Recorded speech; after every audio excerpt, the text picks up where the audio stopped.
మెదడు ఉండేది ఒకటే, రెండు డివిజన్గా ఉంది. ఇంగ్లీష్లో 2 హెమిస్ఫైర్ అట్లని చెప్తాం. లెఫ్ట్ సైడ్లో ఒకటి, రైట్ సైడ్లో ఒకటి. లెఫ్ట్ చేసే పని రైట్ చేసేలేదు, రైట్ చేసే పని లెఫ్ట్ చేసేలేదు. కాబట్టి రెండు కూడా ఆలోచనలు సృష్టి చేస్తుంది. ఫస్ట్ లెఫ్ట్ బ్రెయిన్ తీసుకుంటాం. లెఫ్ట్ బ్రెయిన్ మీ పంచ ఇంద్రియాలు ఏముంది దానికి డైరెక్ట్గా కనెక్షన్ ఉంది. పంచ ఇంద్రియాలు భగవంతుడు సృష్టి చేసిన బయట ఉండే లోకం, ప్రపంచం దానిపైకి ఉంది. మీ పంచ ఇంద్రియాలు ఎప్పుడు బయట ఉంటుంది, బయట కనెక్టివిటీ. రెండు లోకం ఉంది, బయట ఉండే లోకం, లోపల ఉండే లోకం. లోపల ఉండే లోకం ఎవరికి తెలీదు, అందరికీ తెలిసింది ఒకే లోకం, బయట ఉండేది ప్రపంచం.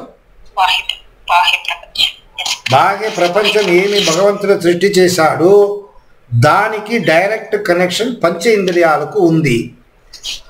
ప్రపంచాలు కూడా పంచ ఇంద్రియాలు కంబైన్ అయినప్పుడు ఒక ఆశ మీకు సృష్టి అవుతుంది. ఆ ఆశ మీ లెఫ్ట్ బ్రెయిన్కు పోతుంది సిగ్నల్ మూలకంగా.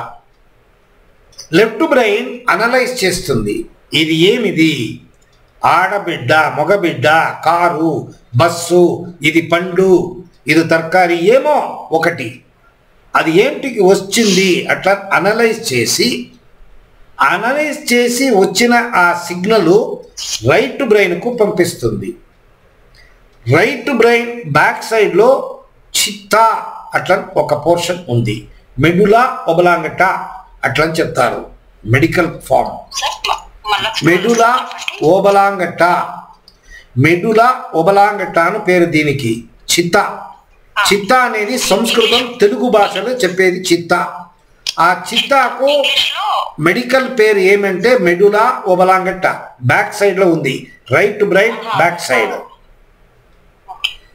ఆ మెడులా ఒబలాంగట చిత్తా పని ఏమంటే మీరు ఎంత జన్మం తీశారు, ఆ జన్మంలో ఏమేమి మీరు చేశారు, తప్పు కర్మం డేటా, డేటా కరెక్ట్గా చెప్పారు. ఆ డేటా అంత లోపల ఉంది, ఒక జన్మం కాదు. మీకు ఎంత జన్మం దొరికింది అంత జన్మంలో మీరు ఏమేమి చేశారు అంత ఇన్ఫర్మేషన్ లోపల ఉంది. ఆ ఇన్ఫర్మేషన్ ఆలోచనలుగా బయట వస్తుంది. ఏమిటికి ఆలోచనలు సృష్టి అవుతుందంటే లోపల ఉండే ఇన్ఫర్మేషన్ అంతా డిలీట్ కావాలి. ఎట్లా డిలీట్ చేసేది, దాన్ని అనుభవించే మీకు దుఃఖం వస్తుంది, సంతోషం దొరుకుతుంది, పాపకర్మాలు పుణ్యకర్మాలు. అది ఎంత జరిగిన తర్వాత ఇది బ్లాంక్ అవుతుంది. ఇది బ్లాంక్ అయితే లెఫ్ట్ బ్రెయిన్కు పని లేదు, ఆత్మకు పని లేదు, ఆత్మ బయట వెళుతుంది. దీనికే మీరు పుట్టింది, నేను పుట్టింది, అందరూ పుట్టాము. సరే, ఇప్పుడు లెఫ్ట్ ఏం చేస్తుంది? ఆత్మ బయటికి వెళ్ళడం అంటే ఇంకా డెడ్డే కదా, డెడ్డే కదా.